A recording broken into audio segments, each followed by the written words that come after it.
Hello everyone, मैं अभिनय। आप देख रहे हैं मेरा चैनल अभी टेक क्लासेस। जिसने भी मेरे चैनल को सब्सक्राइब नहीं किया वो चैनल को सब्सक्राइब करें, बेल आइकन पे जाकर ऑल बेल पे प्रेस करें, जिससे कि आपको मेरी नई नई वीडियोस का नोटिफिकेशन मिलता रहे। हम चलिए कंटिन्यू करते हैं अपना लासा और मासा। आज पार्ट 3 है हमारा और आज ही वीडियो हम पूरे एंड कर देंगे। इसमें बहुत इंपॉर्टेंट सवाल है, तो बस आपसे यही कहना है कि किसी भी क्वेश्चन को मिस नहीं करना है, क्योंकि क्वेश्चन एग्जाम में यहीं से आएगा। तो चलिए देखते हैं। सबसे पहला क्वेश्चन, वह अधिकतम संख्या ज्ञात करें जिससे 122 तथा 243 भाग देने पर क्रमांश 2 तथा 3 शेष बचता है। उसने बोला कि भाई हमें क्या है, अधिकतम संख्या ढूंढनी है जो मैं 122 और 243 को भाग दूं तो हमारा कितना शेषफल बचना चाहिए, 2 और 3। ऐसे सवालों को क्या करते हैं, हम संख्या लिख लेते हैं जो हमें दी हुई है, ठीक है, जिन्हें भाग देना है। तो मतलब इसमें हमें क्या निकालना है, मासा निकालना है, क्योंकि हमें इन दोनों संख्याओं को भाग देना है। अब कितना बचना चाहिए, रिमाइंडर 2। इसमें कितना बचना चाहिए, शेषफल 3। तो क्या करेंगे, इनको माइनस कर लेते हैं हम। तो कितना बचा, ये 120 बचा और ये 240 बचा, ठीक है। अब इसके बाद क्या करना, अब जो हमारी संख्या शेषफल माइनस करने के बाद आती है उनका क्या लेते हैं, मासा लेते हैं। उनका क्या लेते हैं, मासा लेते हैं। और मासा क्या होता है, जो दोनों संख्या में क्या है, कॉमन आता है। तो अगर मैं यहाँ देखूं, ये मेरा 120 है, इसको क्या लिख सकते हैं हम, 120 इंटू 2। अब इन दोनों में क्या कॉमन है, हमारा 120 कॉमन है। तो हम क्या बोलेंगे, हमारा जो मासा आएगा वो कितना आएगा, 120 आएगा। तो इस सवाल का उत्तर कितना हो गया, हमारा 120 हो गया। तो ये हमारा उत्तर हो गया। चलिए देखते हैं सवाल में उसने हमें क्या दिया है। दो संख्याओं का मासा व लासा क्रमांक 13 तथा 455 है। यदि एक संख्या 75 तथा 225 के बीच है तो वह संख्या क्या है। उसने क्या कहा, हमें दो संख्या का लासा और मासा दे रखा है, ठीक है। इससे पहले मैं आपको एक छोटा सा एग्जांपल लेके समझाना चाह रहा हूँ। जैसे हमने क्या करा, 20 और 15, ये हमें दो संख्या दे रखी है। अगर मुझे इसका मासा निकालना है, सबसे पहले क्या करेंगे, हम इसके गुणनखंड करते हैं, ठीक है। ये क्या हो गया, ठीक है। अगर मैं इसमें मासा देता हूँ तो मासा क्या होता है हमारा, जो इसमें कॉमन पार्ट आ रहा है, ठीक है। तो इसमें कॉमन पार्ट आ रहा है तो हमारा मासा क्या हो जाएगा, हमारा मासा हो जाएगा 5, ठीक है। अब ये दो संख्याएं बची, मतलब जो दो हमारे गुणनखंड बचे हैं, अब उन दोनों में अगर हम देखें तो कुछ भी कॉमन है नहीं। तो हमें याद रखना, अगर इनमें कुछ भी कॉमन होता तो वो किस में आ जाता, हमारे मासा में आ जाता। तो अब हम क्या बोल सकते हैं, अगर मेरे को ये दोनों संख्या लिखनी होती तो संख्या क्या होता है, मासा का गुणा करके हमारी संख्या निकल के आती है दोनों। तो मैंने देखा ये मेरा मासा है, तो अगर हमें कभी भी संख्या माननी है तो मासा का गुणा करके मानेंगे संख्याओं को।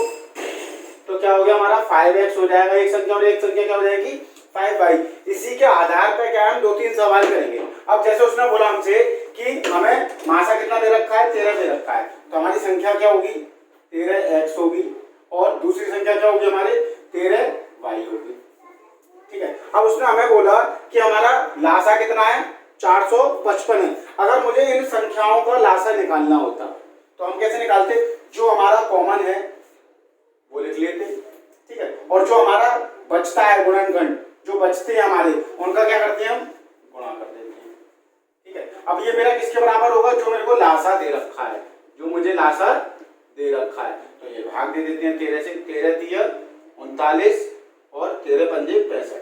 अब जो मेरा ये x और y बचे हैं वो क्या होंगे, अगर मैं इसके गुणनखंड कर दूं तो वो हो सकते हैं। तो मैंने देखा इसके अगर मुझे गुणनखंड करने हैं तो ऐसे करने हैं, दोनों में से कुछ भी कॉमन ना हो, दोनों में से कुछ भी कॉमन ना हो। तो क्या हो सकते हैं, जैसे अगर मैं देखूं तो एक तो हो सकता है 35 और एक हो सकता है 1, मतलब या तो x 35 होगा या y 35 होगा, और एक दूसरा जो हमारा गुणनखंड होगा वो क्या होगा, 1 होगा, ठीक है। या फिर क्या हो सकते हैं, 7 और 5 हो सकते हैं। अगर मैंने मान लिया ऊपर वाला अगर मेरा सही है, तो उसने क्या बोली थी कि एक संख्या जो हमारी है वो किसके बीच में आ रही है, हमारी संख्या 75 और 225 के बीच में आ रही है। अगर मैं यहाँ गुणा करता, ठीक है, तो 13 इंटू 35 करेंगे हम, तो ये क्या है, इसके बीच में आएगी ही नहीं।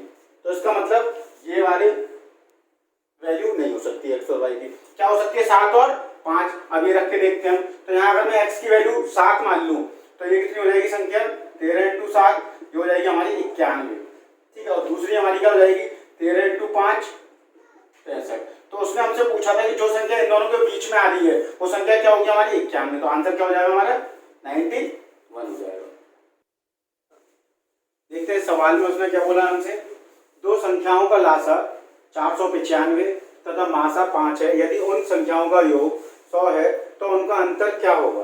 ठीक है, तो क्या हमें मासा दे रखा है, अगर मासा दे रखा है तो संख्या क्या होंगी हमारी 5x होगी और 5y होगी। अगर हमें इन दोनों का लासा निकालूं, इन दोनों का अगर हम लासा निकालें तो वो क्या होगा, दोनों में जो कॉमन है मतलब मासा इनटू जो हमारे गुणनखंड बचते हैं उनका गुणा करके, ये क्या होगा मेरा लासा होगा। लेकिन लासा में दे कितना रखा है 495, तो इसको हम लिख देते हैं 495 के बराबर।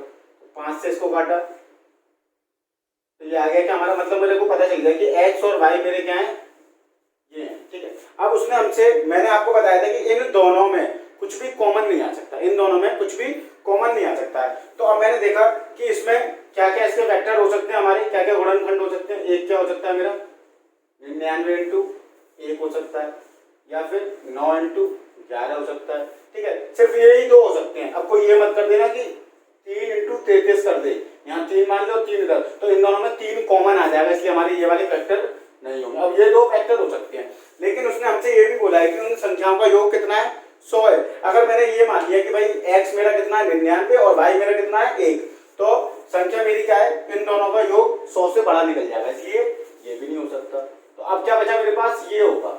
इसका मतलब x की वैल्यू मैंने मान ली क्या है 9 है, तो 9 पंजे मेरी कितनी हो जाएगी ये 45। ठीक है, और एक मैंने मान लिया दूसरा भी मेरा क्या है 11 है, तो 11 पंजे 55। अगर मैं इन दोनों को जोड़ूंगा तो 100 आ रहा है ना, 100 आ रहा है। तो बस उसने क्या पूछा था, इन दोनों का अंतर बताना है। 55 में से 45 गए तो कितना अंतर आएगा हमारा 10, तो उत्तर क्या हो गया हमारे सवाल का 10 हो गया इसका उत्तर। अब इस सवाल में उसने हमसे बोला है दो संख्याओं का गुणनफल 4160 है, यदि उनका मासा 37 है तो बड़ी संख्या क्या होगी। बस हमें अगर मासा दे रखा है तो हम दोनों संख्या क्या मान सकते हैं, एक मेरी संख्या क्या हो जाएगी 37x और दूसरी क्या हो जाएगी 37y। अब देखेंगे उसने हमें प्रश्न में क्या दिया है, दोनों का गुणनफल, तो हमें क्या करना पड़ेगा दोनों का गुणा। अब ये हमारे को किसके बराबर देखा है 4160 के बराबर दे रखा है। ठीक है, तो अब क्या करेंगे हम, यहाँ 37 लिखा तो ये 37 से जरूर भाग होगा, तो हमने 37 से भाग करके देख लिया इसको। तो 37 से भाग करेंगे तो 37 से एक बार जाएगा, फिर एक बार और फिर एक बार। ठीक है, अब क्या फिर 37 से भाग जाएगा, ये 37 से कितनी बार जाएगा, ये 7 है, 7 का टेबल ऐसा पढ़ना है जिसके पीछे 1 आता हो, तो 7 3 जा 21, तो 37 का कितनी बार जाएगा ये 3 बार। तो मैंने देखा जो मेरे x और y किसके बराबर आ गए 3, फिर मैंने वही बोलूंगा क्या मुझे 3 के क्या करने हैं गुणनखंड करने हैं, तो 3 के गुणनखंड क्या होंगे मेरे सिर्फ और सिर्फ 3 और 1 होंगे। तो मतलब x को मैं 3 मान सकता हूँ या y को 3 मान सकता हूँ, फिर दूसरे को मुझे 1 मानना पड़ेगा। तो संख्या क्या हो जाएगी मेरी 37 गुणा 3, 37 गुणा 3 और 1 37 गुणा 1। उसने हमसे पूछे कि बड़ी संख्या बताइए कितनी होगी, तो इसका गुणा करेंगे तो कितना आ जाएगा हमारा 111। तो उत्तर क्या हो गया हमारा 111 इसका उत्तर हो गया। देखते हैं सवाल में उसने क्या बोला हमसे, दो संख्याओं का मासा तथा लासा क्रमांश 15 तथा 300 है, यदि एक संख्या 60 है तो दूसरी संख्या ज्ञात करें। ये बहुत इंपॉर्टेंट सवाल है, आपके पेपर में निश्चित आएगा। इसको हम क्या है फॉर्मूले से करना है हमें बस। फॉर्मूला क्या होता है हमारा, इसमें हमारा होता है लासा गुणा मासा और दोनों नंबर का गुणा, इसके बराबर होता है हमारा ये फॉर्मूला। ठीक है, ये फॉर्मूला आपको गांठ बांध के याद कर लेना क्योंकि इस पे 100% क्वेश्चन आएगा। तो बस क्या है जो जो हमें चीजें दी हुई है वहां रख देते हैं। हमें मासा दे रखा था 15, लासा दे रखा था 300 और एक संख्या दे रखी है कितनी, हमें 60 दे रखी है। बस तो ये कट गया और ये 5 हो गया, तो हमारी दूसरी संख्या कितनी निकल के आएगी 15 पंजे 75। तो ये हमारा क्या हो गया उत्तर हो गया 75, क्या है हमारा आंसर हो गया। बस ये फॉर्मूला आपको याद करना है, इस फॉर्मूले को याद कर लीजिए आप। इस सवाल में उसने हमसे बोला है दो संख्याओं का योग 36 है तथा उनका मासा 4 है, तो इस तरह की संख्याओं के संभावित जोड़ों की संख्या क्या होगी। ठीक है, तो उसने हमसे क्या बोला है, हमें मासा कितना दे रखा है 4 दे रखा है। तो अगर मैं देखूं तो मेरी संख्याएं क्या होनी चाहिए 4x और 4y। अब इनका योग कितना बोला है उसने हमसे, उसने बोला है कि इनका योग है 36 कर दिया। तो इन दोनों में से हमने 4 कॉमन ले लिया, तो ये क्या बचेगा x plus y equals to 36। 4 से काटा कितना आ गया ये 9 आ गया।